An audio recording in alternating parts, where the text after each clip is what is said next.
Akkam jirtu daawwattoota keenya OBN INTERNATIONAL irraa oduu qabannee dhiyaannee jirra. Oduu waliin an Alamaayyoo Qannaati.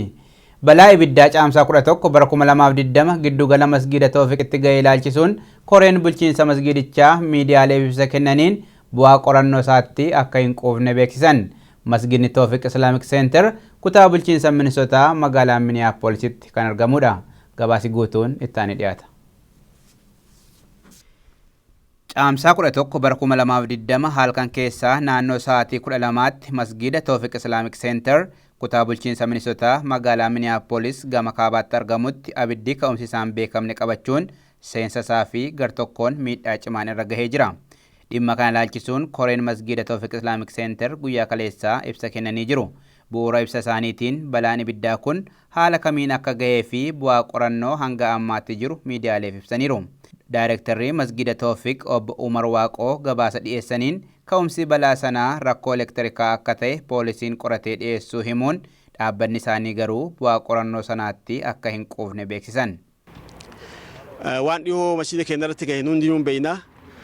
Wanni sun haalli sun maalirra jiraa kan jedhu san gabaasa isaa gabaabduu dhiyeessuudha. Ripoortii gabaabduu si takka argannee jira nama guyyaa san waan kana qorateerra fire investigator Corey Graham kan jedhamurra. Xalaan inni dhiyeesse kun yookaan ammoo gabaasni dhiyeesse kun peejii 2 fi walakkaadha. Waan inni dhiyeesse kan ittiin quufne. Gabaabinatti inni wanni jedhu warakkoon kun rakkoo elektiriika irraa ka'ee jedha. Elektiriin kun gidaara keessatti wanniin wal kontaaktii godhee ibidda achirraa ka'ee kan jedhu kun nu ammoo san ittiin quufne. Sababa waa sadii qabna. Tokkoffaa akka ripoortiin jedhutti halkan san namni poolisa yaame yookaan ammoo nama warri ibiddaa telefoonaan 911 yaame mannootii gamaa kana keessaa nama maqaan isii Aan Joons jedhamu dubartii adii takkatu yaame. Yoo isii gaafatan wanni isiin deebiste maali? Mucayyoon tiyya nalaaluu dhuftee wayita isiin gabbaa'uuf deemtu waan dhoohe tokko dhageenyee ripoortii jira akkas jedha. Waatu dhageenye waan dhoohe tokko yoo baanee ilaallu deeqaa tokko boodaan ammoo masjiida ibiddi keessa aarri keessaa yaa'u agarree haala saniin poolisa yaamnee yookaan ammoo 911 yaamnee kan jedhu. Ripoortii isin gartan kun ripoortii professionaalaa miti. Leetar illee hin qabu. Chaappaa hin qabu. Mallattoo hin qabu. Kun maal dubbii waan hifannootaan dalagame. Guyyama san sa'a tokko boodaan miidiyaadhaaf himani. Miidiyaa wanni fakkaata Fox 9. Rakkoon kun elektiriika irraa rakkoo elektirikaatii ani dubbatan osoo waan akka yuun godhin. Akka nama beektan yoo wanti tokko gubatu yeroo fudhata. Yeroo fudhata waan san qoratanii gabbu'anii ilaalanii deebisuuf yeroo fudhata. Jarri guyyama sanuu sa'a tokko keessatti waan san ripoortii godhani. Kaamera karaa gubbaa jiru kan ilaalle. Waan biraa waan jarri na gaafatan illee jira gaafas. Waan spray ta'e waan flammable ta'e waan ibidda qabsiisu bakka sanii wayii keettanii nuun jedhe. Lakki bakka isaa waa takka illee hin jiru. Bakka kophee irra kaatan malee waa takka illee hin jiru kan jedhu deebisneef. Kun illee shakkii biraa keessa ni godhe. Waliigalatti nu amma kana irraan quufne. Ripoortii jarri nu dhiyeessan kana irraan quufne. Kaameraa kana wanni isaa argachuuf, viidiyoo isaa argachuuf obboleessi keenya Jeelaanii wajjin irra dalaguutti irra. Wanni kaameraan sun garsiisu maali? Amma waliigalatti ammoo hattan nuyi nama biraallee nama independent investigator haayiri gochuu dandeenya. Maallaqa itti baasnee haayiri illee goone. Maallaqa baasuu malee bu'aan nu qabu maalillee gaafii biraati. Dhugaa san baasuu hoo ta'e malee dhugaan sun yookaan namatu gube moo akkuma jedhan san elektirika gube moo san baasuuf yoo ta'e malee bu'aan maan nu keessa argannu hin jiru maallaqa hedduutti baasuu malee kunilleen waan marii walii wanni goonochaa waan marii waliin deebisnu. Koree boordii Mazgiida Tawfiq kan ta'an obbo Ayyub Kaawoo gama isaaniin hanga ammaatti ka'umsa balaa kanarratti qorannoon dhihaate quubsaa waan hin taaneef qaamolee biroo waliin ta'uun haqa jiru baasuuf akka hojjetan himan. Karaa seensaa balbalaatiin ol gamaa gamanatti gubatee haga ammaa gahee informeeshina gahaa isaa maaltu godhe maaltu isa gubee addaan akka gaarii kiliirii nuun baafne isa kanaafi hordoffi deemutti deemnaa warra waan kana gartanii muuxannaa dandeettii gahaa qaban gaafachuu fi akka dhugaan isaa baatu maaliif yoo dhugaan baate qalbiin namaa fayyiti so isa kana hundoofneeti jala deemu jirraa jechuu rabbi jedhe. Sa'aatiin inni gubate exactly sa'a 12 fi daqiiqaa 29tti halkan keessa halkan qixxee booda jechuu. Kuni isa duraati jechuun ufi galteen akkanaa isa duraati jennee ilaalla. Saniif akka gaaritti irra jabaannee waan kana godhuu qabna irra jabaannee dhugaatiin na baasuu qabna.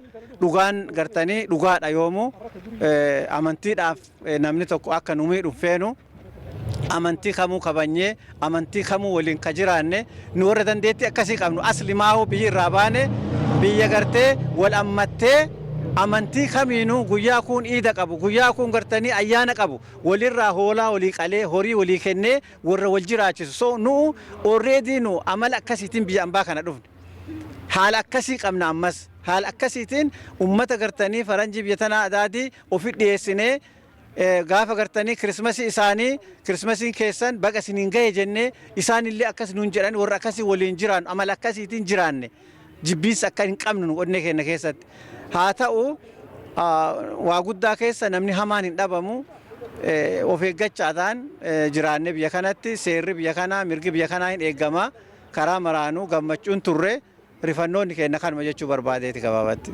Jiraattuu magaalaa Miniyaapolisii fi miseensa boordii kan ta'an aadde Hangaatuu Usumaan masgiidni kun Minisootaa keessatti Oromoodhaaf isa hangafaa ta'uu himanii gubachuu isaatti akka gaddan dubbatan.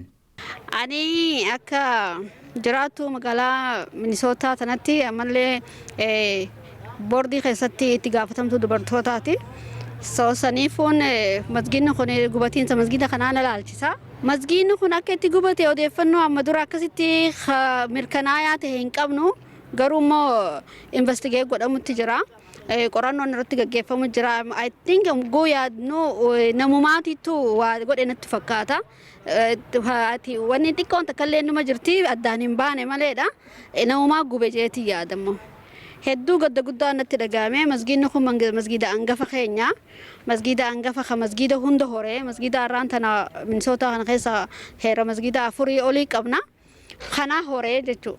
Masgiidni kun akka muuziyeemitti taa'amee isa waan kana masgiida kana oomishuudhaaf hawaasa kana tajaajiluudhaaf akka muuziyeemitti kaayamee tajaajilamee kunuunsamuu qaba malee akkatti moggaatti lakkifamee yookaan gubatee daameej ta'amuu miti akkas jechuudha.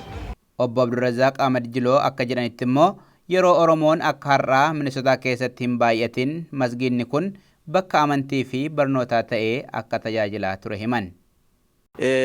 Mana bu'uura jalqabaa fi amantii musliimaatitti masgida jalqabaa fi geeggessaa uummata kana ture jechuudha.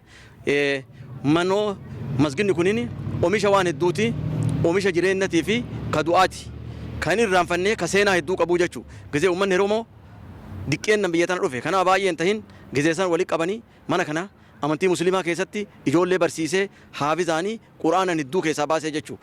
Gizee sanillee lafa sadaffaa waan jirruufi akka biyya teenyatti konfii waan hin awwaalannee fi bakka qabrii waan hin qabneef mana kana keessa mari'annee akka itti qabrii argannu nu godhee qabrii bootaa lama bitannee saniin baanee jechuudha. Masgidi kun masgida isarraa bahe Tawfiq toohidii lammaffaa Bilaal masgida isa waliin afurii qabnaa jechuudha. Kunin abbaa bu'uura waan san hunda jalqabeeti jechuudha.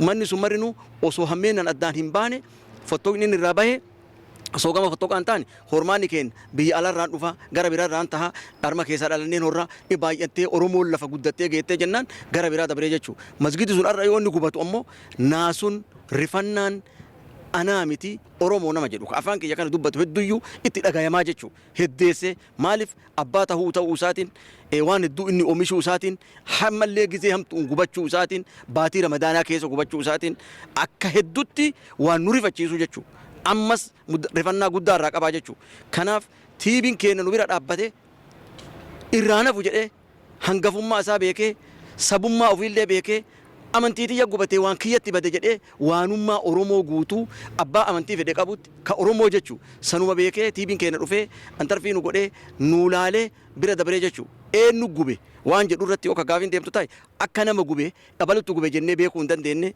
biyya kana keessatti biyyi tun biyya abbaa qabdu biyya teknooloojiin guddatte biyya kaamiraa qabdu biyya laalcha qabdu biyya abbootiin jala deemtu jechuudha warri silaa ibidda dhaamses laale warri poolisii dhufe fuudhe waraqaa san agammaatitti deebite kanaan bade jedhanii hin jenne jechuudha diqqoo waan isaan deebisanii jirti waan san nulleen ittiin quufne jechuudha waan ittiin quufin san ammoo jaluma deemnee gaafachuu fi itti qophii qabnaa jechuudha.